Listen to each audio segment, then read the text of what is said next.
Hello everyone and welcome to this review for the new port of Terraria. The epic survival platforming game that has now been released on the glorious Xbox 360 and PlayStation 3 game consoles. Does this game hold up to the PC release, or has the ports ruined its survival? Find out tonight as the sheep delves into a new land, now recreated for console goers.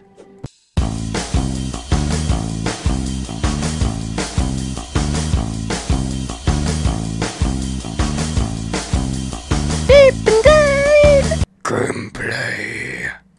The gameplay is similar to Minecraft in regards to you have to mine, you have to kill and survive, collecting hunting materials and like that you find through the exploration of treacherous caverns located throughout the land.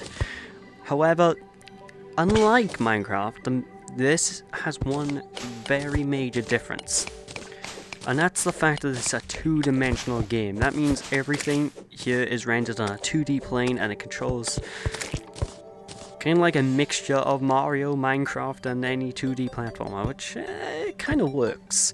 The gameplay in this, the controls in this game are extremely responsive. I mean, if you push something, it'll do it. You feel incredibly in control. However, the major gripe with this version is that the PC version was mostly mouse controlled, and they tried to incorporate the freedom of the mouse control into the console version, and it can be quite difficult to actually get used to at first. However, when you get used to it, it works very well. I mean, all the placing of objects and stuff like that is done completely with the right analog stick. And after about 10 or so minutes of faffing about trying to go, oh my god, what am I doing? Ah! You'll eventually get the hang of it. However, this control scheme has two options, and I like to call this the horrible mode and the precise mode. Why? Because the default one, which is the horrible mode, is extremely difficult to use. I mean, you can't place anything anywhere you want.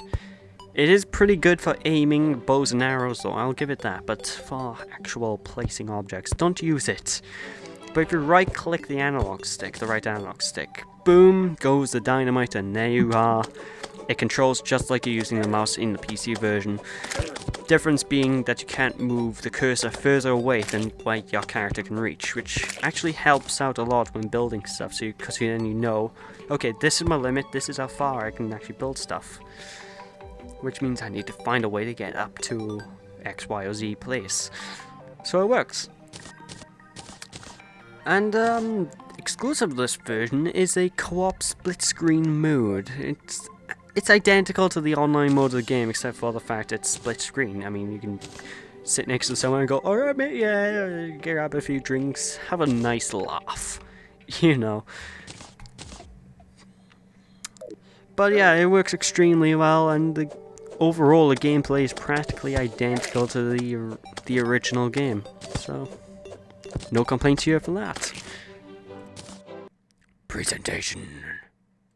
The presentation of this game is very well done. I mean, the menus and the user interface of the game is practically identical to the PC version. However, they translated extremely well to the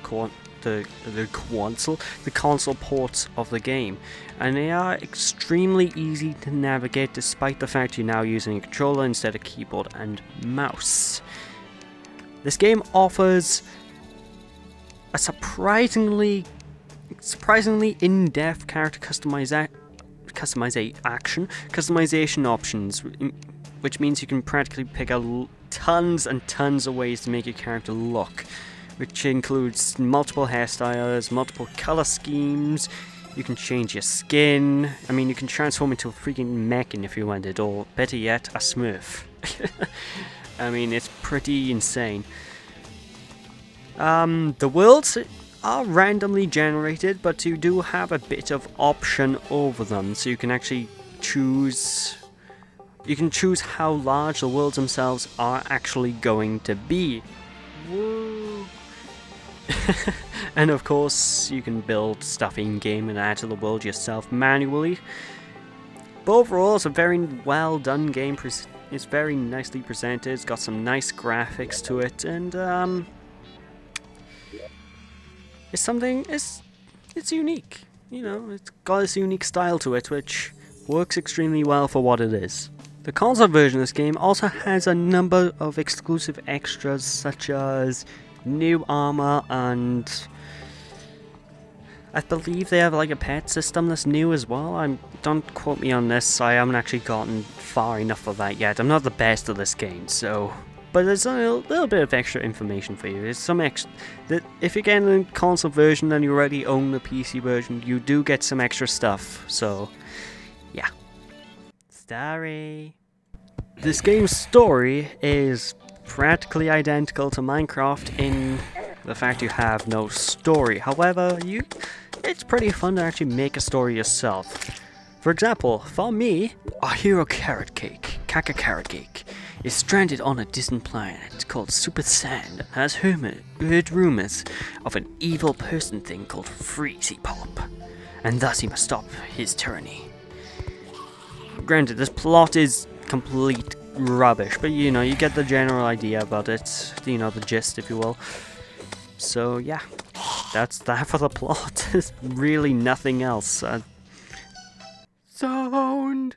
This game offers a very ambient soundtrack that, for me personally, I can't find it terribly memorable. But there isn't so much to say. I mean, it isn't a bad soundtrack by any means, I just don't find it memorable. And in terms of sound effects, special effects, they sound like they should. I mean, there's nothing more to say about that. All in all, not bad at all. My opinion. So, in conclusion, this PC game's port is extremely well done, actually. I mean, though the controls are flawed in that they take some time to actually get used to, the game itself still stands as an incredible adventure that can be played with hours on end. You'll lose track of time extremely quickly, and yeah, it's extremely fun. I mean, and it gets even more fun when you actually play it in multiplayer with friends, because you will literally be there for hours on end, maybe up all night, who knows, but it's extremely fun once you get used to the controls, of course. And I personally I think it's a game that's worth purchasing, and so yeah, that's it pretty much.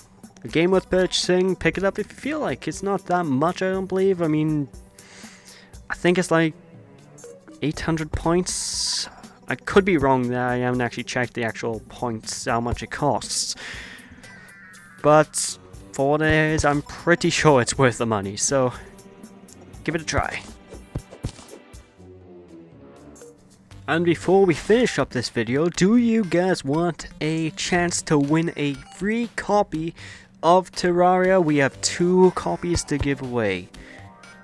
If you do, then answer the following question in the comment section below. What do you normally do in survival games? A. Kill everything. B. Build stuff. Or C. Other. If you've answered with C, be sure to give a bit more information in the comment. And don't forget to like the video and subscribe if the review was useful in deciding the overall purchase of the game.